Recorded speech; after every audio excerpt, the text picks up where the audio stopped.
In every single day, countless Christians like me and you face a battle. Silent, invisible, yet incredibly destructive. It's a battle fought behind closed doors, in the secret corners of our hearts and minds. Yes, I'm talking about sexual sin. You may have asked yourself, why does this struggle persist when I truly want to honor God? Why do we as Christians find ourselves entangled in this web of temptation we desperately want to escape? In today's video, we are delving into this critical issue, not with judgment, but with the light of truth and hope in God's grace. Let's uncover why this happens, how to break free from it, and to find what the Bible says about finding lasting purity. I want you to stay with me to the end, because you will not want to miss what is coming. At this point, let's begin. Why do Christians struggle with sexual sin? Let's understand why. Sexual sin isn't something new. It has been a struggle since biblical times. Even biblical figures like King David fell into it. Samson was destroyed by it, and the Corinthians also battled it. But why is it so prevalent today? Let's explore 3 reasons for such. The first is cultural normalization of immorality.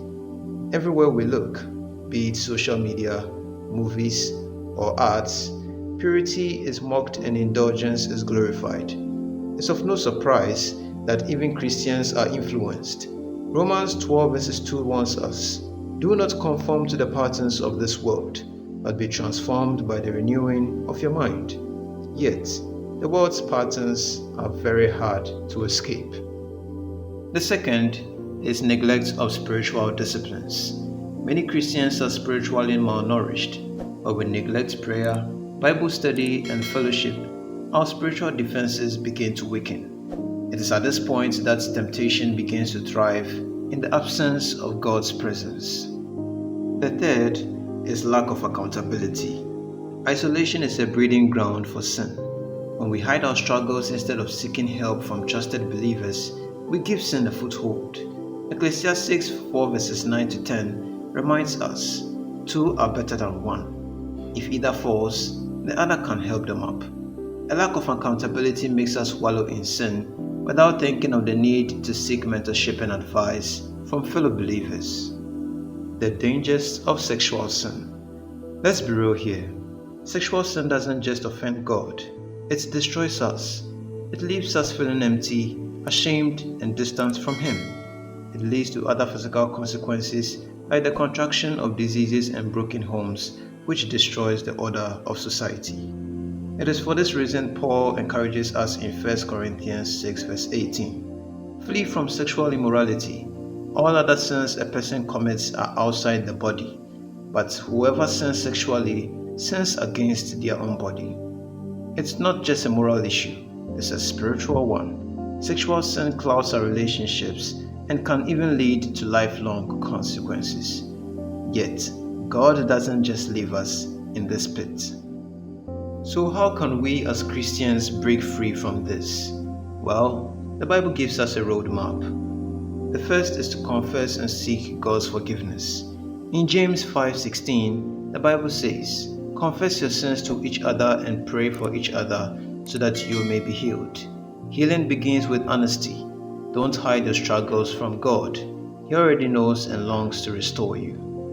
The second is to set boundaries. Avoid situations that trigger temptation, whether it's certain websites, late-night texting, or compromising media. Take steps to guard your heart and mind from anything impure. The third is to renew your mind with God's Word. Fill your mind with the truth to combat lies. In Psalm 119 verse 9, it asks, "How can a young person stay on the path of purity?" The answer is by living according to God's Word. Meditate on Scripture and let it transform your thinking. The fourth is to build accountability. Surround yourself with believers who will pray with you, check on you, and challenge you to stay on the right path. You weren't meant to fight this battle alone. The fifth point is to rely on the Holy Spirit. True freedom comes from not our strength, but from the power of the Holy Spirit.